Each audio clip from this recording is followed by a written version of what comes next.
하나님께서 우리에게 주신 말씀은 요한복음 20장 24절에서 29절까지 말씀입니다.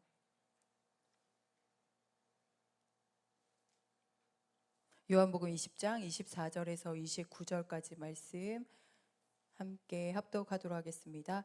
12제자 중에 하나로서 디두모라 불리는 도마는 예수께서 오셨을 때에 함께 있지 아니한지라. 다른 제자들이 그에게 이르되 우리가 주를 보았노라 하니 도마가 이르되 내가 그의 손에 못자국을 보며 내 손가락을 그 못자국에 넣으며 내 손을 그 옆구리에 넣어보지 않고는 믿지 아니하겠노라 하니라. 여드레를 지나서 제자들이 다시 집 안에 있을 때에 도마도 함께 있고 문들이 닫혔는데 예수께서 오사 가운데 서서 이르시되 너희에게 평강이 있을지어다 하시고 도마에게 이르시되 내 손가락을 이리 내밀어 내 손을 보고 내 손을 내밀어 내 옆구리에 넣어보라. 그리하여 믿음 없는 자가 되지 말고 믿는 자가 되라. 도마가 대답하여 이르되 나의 주님이시오 나의 하나님이시니이다. 예수께서 이르시되 너는 나를 본고로 믿느냐? 보지 못하고 믿는 자들은 복되도다 하시니라. 아멘. 예수 그리스도를 아는 지식을 사모하는 모든 분들을 축복합니다. 저희가 지금 성경적 세계관에 대해서 이야기를 하고 있고 구원에 대해서 보고 있습니다. 지금 조금 광고를 드릴 것이 저희가 구원을 보고 있는 이때에 예전에 말씀드렸던 한국인의 감성으로 하는 예수님의 이야기가 이제 개봉이 됩니다. 그래서 7월 둘째 주에 딱 맞춰서 개봉을 하더라고요.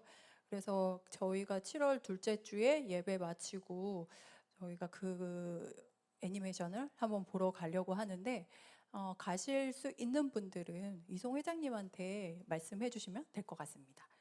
같이 가 보셔서 아마 먹거나 이러기는 쉽지는 않을 것 같아서 극장 가서 와구와구 거기 있는 거를 뭘 사서 와구와구 먹으면서 한국인의 감성으로 도대체 예수님의 이야기를 어떻게 풀어갈까 그거를 함께 봤으면 좋겠습니다.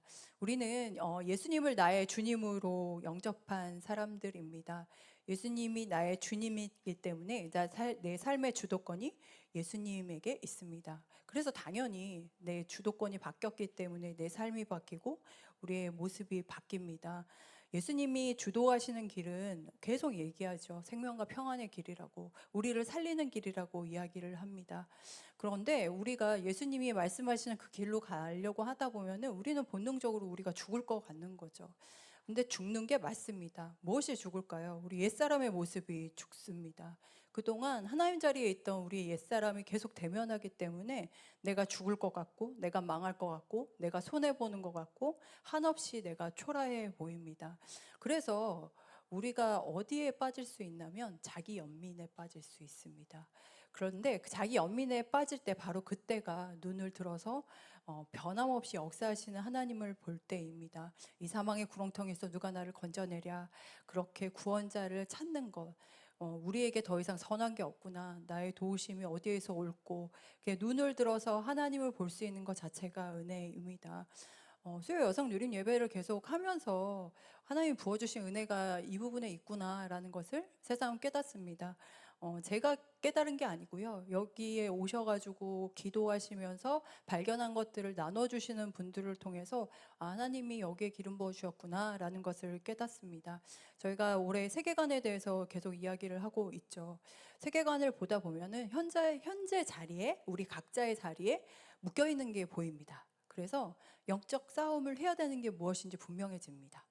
내가 여기 싸워야 되는구나 라는 거, 내가 묶여있는 것을 보이기 때문에 당연히 그 묶여있는 곳이 우리의 부르심의 자리거든요. 그 부르심의 자리를 발견을 하고 그러다 보니 내가 한 걸음 어디로 가야 되겠다라는 것이 보이는 거예요. 그래서 하나님께서 우리에게 우리의 세계관을 통해서 내가 분별해야 되는 게 무엇인지, 그리고 내 부르심의 자리가 무엇인지, 거기서 내가 믿음의 싸움을 해야 되는 게 무엇인지 그것을 발견해 주시는 은혜가 있다라는 생각이 듭니다. 사랑하는 여러분, 이 자리에 오신 거는 하나님이 불러주셔서 오셨음을 믿으시길 바랍니다. 그렇다면 수요 여성 누림 예배를 위해서 기도해 주십시오. 하나님이 여러 가지 모임들 가운데 각자에게 부어주시는 은혜가 분명히 있습니다. 공동체별로, 부서별로, 사역별로 부어주시는 은혜가 있는데 수요 여성 누림 예배에서도 또 부어주시는 은혜가 있습니다. 그 가운데 하나님 나라를 누리지 못하게 막고 있는 나의 거짓된 세계관을 발견하고 하나님의 부르심을 발견하면서 믿음의 응답을 하는 저와 여러분이 되시길 예수님의 이름으로 축원드립니다. 기독교 세계관을 살펴보고 있죠. 기독교 세계관이 무엇일까? 지금도 유인물을 나눠 드렸어요. 할 때 우리는 기독교 세계관은 성경에서 말하는 관점으로 나를 이해하고 세상을 바라보고 해석하는 거라고 우리는 그렇게 계속 얘기를 했습니다. 그래서 성경의 핵심 메시지는 뭐냐? 창조, 타락, 구원, 완성 안에 내가 있음을 알고 가는 것이라고 이야기를 합니다. 그래서 우리가 지난 시간에 이어서 오늘은 답 없는 인생들에게 새로운 가능성을 열어주시는 구원에 대해서, 굿뉴스에 대해서, 하나님 나라가 임한 굿뉴스에 대해서 살펴보고 있습니다.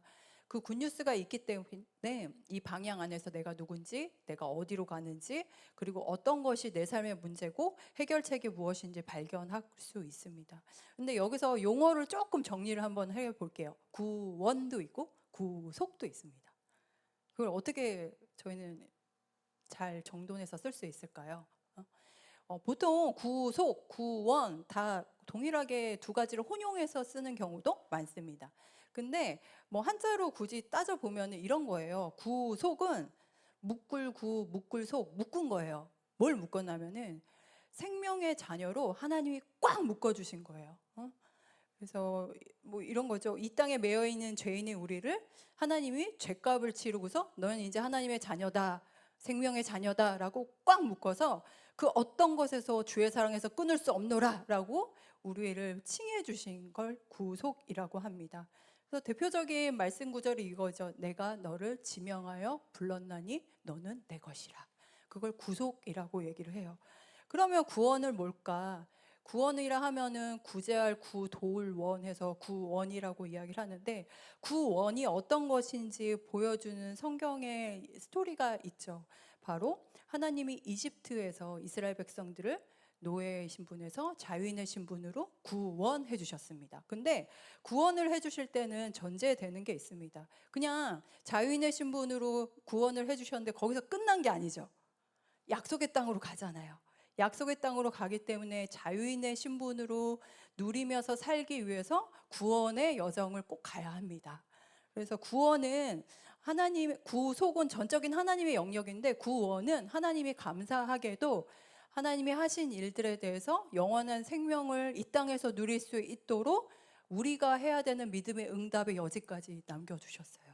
그래서 우리는 구원의 여정을 걷고 있습니다 라고 이렇게 얘기를 하죠. 빌립보서에서 그래서 이렇게 얘기를 합니다. 빌립보서 2장 12절에서 13절까지 말씀인데 함께 합독하도록 하겠습니다. 그러므로 나의 사랑하는 자들아 너희가 나 있을 때뿐만 아니라 더욱 지금 나 없을 때에도 항상 복종하여 두렵고 떨림으로 구원을 이루라. 너희 안에 행하시는 이는 하나님이시니 자기의 기쁘신 뜻을 위하여 너희에게 소원을 두고 행하게 하시나니. 뭐라고 얘기를 합니까? 어떤 때든지 12절에 얘기를 하죠. 두렵고 떨림으로 구원을 이루라. 그러면서 13절에 얘기를 하죠. 우리 마음에 당신의 기쁘신 뜻을 위하여 소원을 두고 행하게 하시는 분이 계신다는 거예요. 그래서 성령 하나님께서 우리에게 당신의 선한 뜻을 보여주시고 그 뜻에 믿음으로 응답하면서 이루어가는 것, 그것이 구원의 여정이라고 볼 수 있습니다. 육신의 옷을 입은 예수 그리스도가 우리를 위해 하신 그 구속의 사건 위에 우리가 해야 할 믿음의 응답은 구원을 이루는 것입니다. 사랑하는 여러분, 하나님께 여러분에게 하나님의 모든 것을 다 내어주셔서 우리를 구속해 주셨습니다. 그리고 이제 이 땅에서 살면서 구원을 이루는 것은 이제 우리의 몫으로 두셨습니다. 그걸 안다면 내가 사랑받는 자녀임을 받아들이십시오. 그리고 이제 싸움의 대상을 명확하게 분별해서 현재 익숙한 자리에서 이제 다르게 살아갈 수 있는 믿음의 결단이 있는 저와 여러분이 되시게 예수님의 이름으로 축원드립니다. 오늘 한 가지 메시지를 나누겠습니다. 하나의 메시지는 보이는 것으로 판단하는 것에서 벗어나라라는 겁니다. 우리는 계속 이야기를 하죠. 하나님을 믿는 우리는 나무가 있으면은 열매와 줄기를 보는 사람들이 아니라 뿌리를 보고 분별하도록 우리를 부르셨습니다. 오늘 부활하신 예수님이 제자들을 찾아오셨죠. 제자들을 찾아오셨는데 부활하신 예수님을 막상 만난 제자들이 좋아했을까요? 생각보다 좋아하지 않았습니다.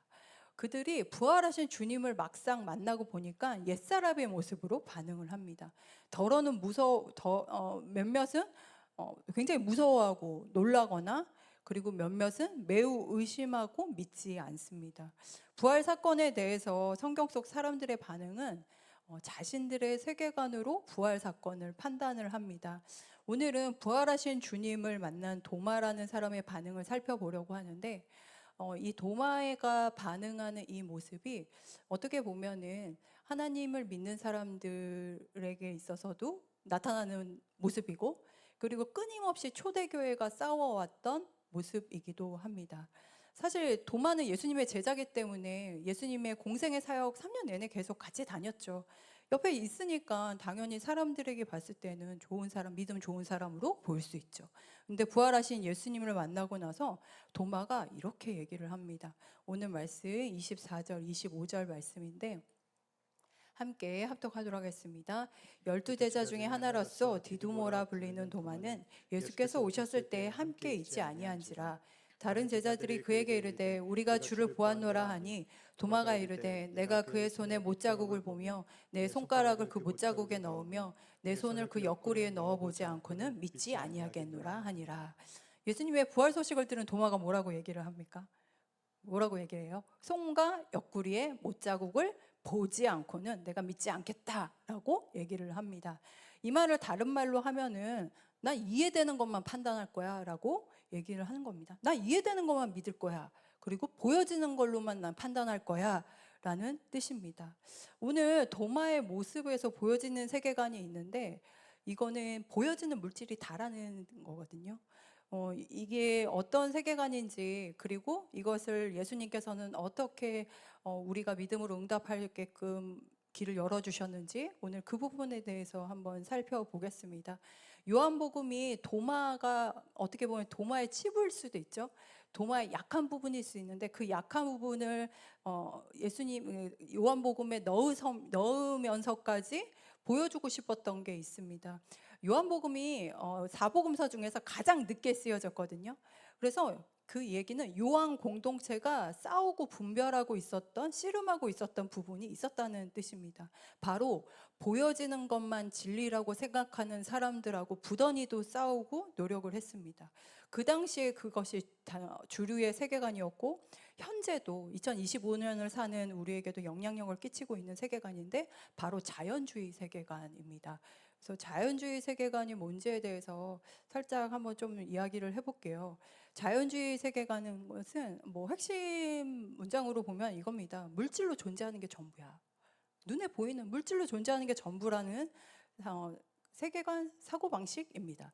이게 어떻게 변천이 됐냐면, 처음에는 유신론이죠. 이 땅의 모든 것은 하나님이 창조하셨어 라고 믿음으로 그렇게 시작을 했는데, 조금 지나서 보니까 하나님이 모든 것 창조하셨지, 근데 이미 모든 것 창조했잖아. 그러니까 하나님 뒤로 빠지시고, 이미 다 창조된 거는 그 안에서 다 작동 원리가 있으니까는 하나님 없어도 작동이 돼 라고 해서 이신론으로 가요. 하나님과 이 땅의 것을 막 분리해서 하나님은 뒤로 빠지세요. 그냥 여기에 작동 원리가 이미 여기는 프로그래밍 되어 있으니까 알아서 잘 움직일 거예요. 이렇게 가다가 그 다음에 간 게 자연주의거든요. 자연주의에는 이미 그 안에 규칙과 여러 법칙들이 존재하기 때문에 하나님이 필요 없는 거예요. 그래서 자연주의에서는 특징이 뭐냐면 닫혀진 질서 체계라고 얘기를 합니다. 자연 법칙에 따라서 계속 그냥 프로그래밍 된 대로 움직여지는 거예요. 그래서 하나님은 저 뒤에 계시거나 안 계셔도 되고, 그냥 구성되어 있는 그 물질의 그 규칙적인 운동과 리듬을 통해서 운영이 된다라고 얘기하는 게 자연주의입니다. 그래서 이 자연주의는 이 세상의 구성 요소에 대해서 물질이라고 얘기를 해요. 물질이라 함은 어떤 걸 말하냐면은 에너지나 원자라든가 뭐 뇌라든가 신체라든가 눈에 보이는 것들, 이런 것들이 이제 굉장히 중요한 구성 물질이고, 이런 물질이 움직이기 때문에. 근데 우리는 알죠. 원자 좋고 에너지도 있고 하는데, 그럼 눈에 안 보이는, 예를 들어 사랑이라든가 내가 슬퍼하는 감정이라든가 그런 건 뭐야 라고 했을 때, 그거는 철저히 물질에 의존하는 존재로, 물질에 의존하는 것들로 이제 치부를 합니다. 그래서 여기에서는 원인이 있기에 결과가 있다라고 하는 것을 인과 법칙에 의해서 모든 것이 결정되어 있다라는 흐름으로 그렇게 풀어갑니다. 그래서 과학이나 이성을 중시를 합니다. 뭔가 실험이 되고 뭔가 원인에 따라서 맞춰서 그 법칙에 따라서 결과가 도출이 되는 이런 것들을 굉장히 중시하기 때문에 이 자연주의 세계관이 나중에도 살펴보겠지만 뭐 물질주의나 과학주의나 세속주의나 유물론과 굉장히 연결이 되어 있는 세계관입니다. 이 세계관을 갖고 있는 사람들은 어떻게 보면은 이 세상에 살고 있을 때 어떻게 보이냐면은 매우 합리적으로 그리고 되게 현실적으로 보여요. 왜냐하면 이성적으로 이해되고 과학적으로 증명된 것들 가지고만 판단을 하기 때문입니다. 그래서 이 세계에서 모두 운영되고 있는 것들은 그리고 내가 이렇게 움직이고 있는 것들은 뇌의 화학 반응이고 이 세상은 그냥 물질의 질서에 의해서 움직여지는 거야 라고 얘기를 하죠.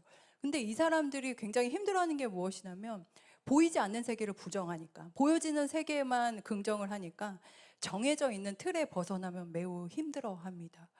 그리고 내 영역 밖을 부정하는 모습이 보일 수 있는 거죠. 그래서 우리도 이런 식으로 생각을 하죠. 이렇게 생각해 보신 적 있으십니까? 저도 이런 생각을 진짜 많이 해서 부단히도 이제 믿음의 싸움을 하는데 내가 계획한 대로, 내가 이해되는 대로 움직여야 마음이 편한 거예요. 근데 그러지 않으면 그 이해가 되지 않고 수긍이 안 되면 너무 받아들이기 힘들어합니다. 그리고 우연이라는 거, 어떻게 보면 은혜라고 하는 그 영역을 파고들 여유를 주지 않습니다. 내 삶도, 내 가정도, 내 자녀도, 내 일도, 내 관계도 계획된 대로 돼야, 내가 이해되는 대로 해야 안정감을 느낍니다. 내가 이해되는 바운더리 안에 있어야, 내 눈에 보여지는 대로 있어야 된다고 생각합니다. 자연주의 세계관은 그래서 고대부터 지금까지 인간 역사에 매우 깊숙이 침투해 있는 세계관이에요. 요게 이제 베이스로 깔려가지고 이제 다른 세계관들이 겹겹이 쌓이거든요. 그래서 요거는 꼭 기억을 하시고, 그 다음에 저희가 다음에는 도덕주의, 이게 도덕주의로 가거든요. 그거를 좀 살펴보도록 하겠습니다. 그렇다면 오늘 부활하신 예수님이 도마의 세계관이 요 세계관에 같이 연결이 되어 있는데 이 세계관을 어떻게 흔드시고 그 가운데 어떻게 당신의 굿뉴스를 도마 인생에 풀어주시는지 크게 두 가지 단계가 있거든요. 그 두 단계를 보고 우리가 기도하도록 하겠습니다. 두 단계에 걸쳐가지고 하나님께서 도마에게 역사를 해주시는데 먼저 첫 번째 단계입니다. 26절 말씀인데 함께 합독하도록 하겠습니다. 시작. 여드레를 지나서 제자들이 다시 집안에 있을 때에 도마도 함께 있고 문들이 닫혔는데 예수께서 오사 가운데 서서 이르시되 너희에게 평강이 있을지어다 하시고, 예수님이 뭐라고 얘기하세요? 갑자기 밑도 끝도 없이 쓱 오셔가지고 내가 손에 옆구리에 못자국을 내가 보지 않고는 믿지 않을 거야 라고 얘기했을 때 너에게 평강이 있을지어다 라고 얘기를 해요. 이 땅에서 성경에서 이야기합니다. 평강을 주실 수 있는 분은 오직 예수님밖에 없다 얘기를 합니다. 세상이 평강을 줄 수 없습니다. 왜냐하면 평강이라고 하는 거는 이 땅 가운데 전적인 하나님의 통치, 다스림이 있어야지만 누릴 수 있는 하나님의 은혜라서 그렇습니다. 예수님이 이 땅 권세를 이기시고 부활하셨을 때 내가 승리하였다, 평강을 너희에게 주노라라고 숨을 내셨다는 그런 성경 말씀이 있죠. 이 말은 무엇을 뜻할까요? 부활의 주님을 믿는다는 것은 보여지는 것, 물질 세계에 밀착되어 있는 나에게서 벗어나는 것을 말합니다. 그거는 다른 말로 하면은 지금 보여지는 것이 먼저가 아니라 이미 근간에 주님의 통치하심이 먼저라는 거예요. 주님의 통치하심이 먼저 있고 그 가운데 평강이 있기 때문에 보여지는 게 다가 아니라는 것을 얘기를 하고 있습니다. 이것을 받아들일 때만 진정한 평강을 경험할 수 있고 보여지는 것이 현재 모든 것을 판단할 수 없다고 우리는 고백할 수 있습니다. 보여지는 것이 나를 규정짓고 주도할 수 없습니다. 왜냐하면 그것이 근원이 아니기 때문이죠. 그리고 나서 하나님의 전적인 통치, 이 땅 가운데 오신 예수 그리스도로 인해서 이 땅이 모든 것이 하나님의 통치 가운데 있다라는 것을 선포해 주신 게 평강의 은혜인데, 그리고 나서 그제서야 이제 이런 얘기를 하시는 거죠. 27절 말씀 한번 읽어보겠습니다. 시작. 도마에게 이르시되 내 손가락을 이리 내밀어 내 손을 보고 내 손을 내밀어 내 옆구리에 넣어보라. 그리하여 믿음 없는 자가 되지 말고 믿는 자가 되라.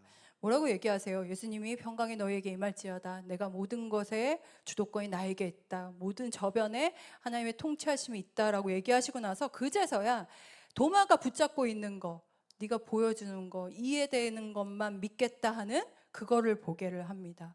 내 손과 옆구리 만져보고 믿음 없는 자가 되지 말고 믿는 자가 되라고 하죠. 보여지는 현실은 없어지지 않죠. 보여지는 현실은 없어지지 않고 예수님의 손과 옆구리에는 못자국이 존재한 거는 보여지는 겁니다. 근데 예수님께서는 여기에서 관점을 어디에 보게 하시냐면은 보여지는 현실은 손과 옆구리의 상처인데 그것을 가지고 계신 부활하신 예수님을 보게 하시는 게 오늘 도마를 통해서 보여주신 예수님의 은혜입니다. 이 시간 하나씩 이제 말씀을 한번 정리를 해볼게요. 골로새서 1장 15절 그리고 17절에 이렇게 얘기를 합니다. 예수님이 어떤 분이신지에 대해서 이야기를 하시면서 한번 읽어보겠습니다. 15절 17절 말씀. 그는 보이지 아니하는 하나님의 형상이시오 모든 피조물보다 먼저 나신 이시니 만물이 그에게서 창조되되 하늘과 땅에서 보이는 것들과 보이지 않는 것들과 혹은 왕권들이나 주권들이나 통치자들이나 권세들이나 만물이 다 그로 말미암고 그를 위하여 창조되었고 또한 그가 만물보다 먼저 계시고 만물이 그 안에 함께 섰느니라. 여기서 골로새서에서 뭐라고 얘기를 합니까? 예수님은 보이지 않는 하나님의 형상이래요. 보이지 않는 하나님의 형상인데 이분이 16절에 이렇게 얘기를 하죠. 하늘과 땅에서 보이는 것들과 보이지 않는 것들과 혹은 왕권들이나 주권들이나 통치자들이나 권세자들이나 만물이 다 그로 말미암았다라고 얘기를 합니다.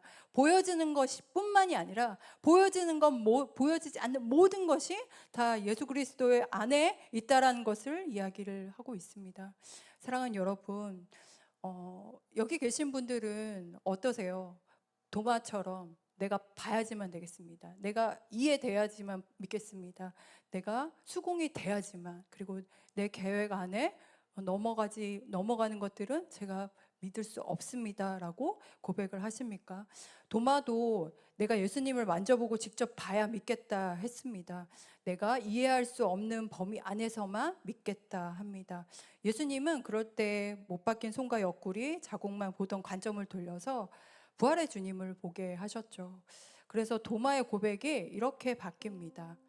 상처와 보여지는 그 모습 너머에 그 저변부터 모든 것을 주관하시는 예수님을 보고 나서 이렇게 고백을 합니다. 28절 말씀인데 함께 고백하겠습니다. 도마가 대답하여 이르되 나의 주님이시오 나의 하나님이시다. 나의 주님 나의 하나님. 그때서야 이제 도마가 이렇게 고백을 할 때 29절에 예수님이 이렇게 얘기를 하시죠. 29절 말씀입니다. 함께 읽겠습니다. 예수께서 이르시되 너는 나를 본고로 믿느냐 보지 못하고 믿는 자들은 복되도다 하시니라. 예수님이 뭐라고 얘기하세요? 보지 못하고 믿는 자들은 복되도다, 그렇게 말씀을 하십니다. 말씀을 정리하겠습니다. 지난주하고 계속 이제 예전에 암사동 첫 시작했을 때 이제 공사 현장 사진을 이제 계속 봤어요. 막 여러 가지 체크할 게 있어서 봤어요. 저희는 지금 고동로 49번지에서 예배를 드리고 있죠. 그래서 이 공간에서 지금 예배를 드리고 있습니다. 근데 그때랑 지금이랑 크게 뭐가 달라졌나 싶었는데 그 사진을 한번 찾아보세요. 너무 많이 달라진 거예요. 그때는 새삼스레 또다시 발견했는 게 무엇이냐면 지금은 이렇게 다 철거가 돼 있지만 삥 회색 벽이 이렇게 쳐져 있었거든요. 그래서 되게 답답하다라는 생각이 들었는데 그 벽이 철거가 되고 그다음에 여기 공간이 이제 인테리어 공사하고 사람이 들어와서 같이 예배하고 모임을 나누고 하니까 어떠세요? 막 생기가 돌죠. 그래서 사람이 있는 것이 매우 중요하구나라는 생각이 들었습니다. 그리고 여기 동장님도 이 벽이 철거가 되고 꿈꾸는 교회가 수많은 사람들이 왔다 갔다 하는 게 굉장히 활기차 보여서 되게 좋다. 동네에 굉장히 좋은 시너지 효과가 난다라고 말씀을 해주셨거든요. 그래서 이건 되게 감사한 부분이다라고 생각이 들었는데, 또 한편으로 이런 생각이 들었습니다. 여기 이제 공간 어떻게 잘 꾸밀까, 어떻게 우리 모임 잘할까. 그러기 이전에, 그 전에 이미 하나님께서는 우리에게 마음을 주셔서, 이미 하나님께서 이 자리에 먼저 와 계셨고, 이 자리를 향해서 우리에게 소망을 주셨고, 이 자리를 향해서 꿈을 꾸게 하셨고, 이 자리에서 같이 모여서 기도하고 나눔하게 하셨고, 그것을 우리가 이제 경험하고 있는 거죠. 사랑하는 여러분, 우리는 보여지는 걸로 판단하고 나아가는 사람들이 아닙니다. 우리는 보여지는 것, 이해되는 것, 내 현실의 처참함, 답답함, 이것을 보는 사람들이 아닙니다. 부활하신 예수님이 내 삶의 현장에 찾아오셨습니다. 다른 말로 하면 이미 먼저 계셨죠. 먼저 계신 것을 우리가 그제서야 발견한 거죠. 부활하신 예수님이 보여지는 것 저변에 부활하신 주님이 우리의 모든 것을 통치하고 계시다고 말씀해 주시고, 우리에게 이제 말씀하시죠. 보는 것 너머를 믿는 자는 복되다 말씀하십니다. 그 보여지는 것 너머에 역사하시는 근원 대신 주님의 부르심에 응답하며 나아가는 오늘의 이 시간이 되기를 기도드립니다. 이 시간 함께 찬양하기를 원합니다. 찬양하는데 오늘 이 찬양을 함께 부르고 싶었습니다. 주님 내가 여기 있사오니입니다. 나의 몸, 나의 생각, 내가 갖고 있는 모든 고정관념, 이 모든 것 다 주님께 내어드립니다. 우리의 저변에, 우리 근원에서 우리를 소망의 길로 인도하시는, 생명의 길로 인도하신 그 부르심에 나를 내어드리는 오늘 시간이 될 수 있도록 주님 도와주시옵소서. 이 시간 우리 찬양하며 나아가겠습니다.